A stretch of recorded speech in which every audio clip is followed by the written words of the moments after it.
So, what is the entry requirements for Cyprus universities? অনেকেই মনে করে ইউরোপ মানেই এন্ট্রি রিকোয়ারমেন্ট অনেক হাই থাকে। এই ক্ষেত্রে সাইপ্রাসে কিছুটা ফ্লেক্সিবল।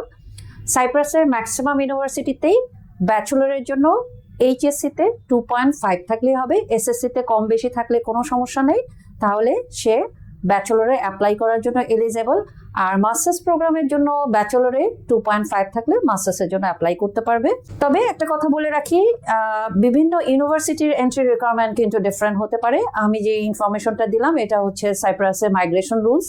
তবে ইউনিভার্সিটি টু ইউনিভার্সিটি আপনার সিজি ভ্যারি করতে পারে। পাশাপাশি আইএলটিএস এর বিষয়টা হচ্ছে সাইপ্রাসের নতুন রুলস এসেছে। এই নেক্সট ফেব্রুয়ারি ইনটেক থেকেই সাইপ্রাসের নতুন রুলস করেছে, অনলি আইএলটিএস অ্যাকসেপ্ট করবে। এর আগে পিটিএ টফেল অ্যালাউ করতো, বাট এইবার থেকে আর অন্য কোনো আইএলটিএস ছাড়া অন্য কোনো কিছু অ্যালাউ করবে না।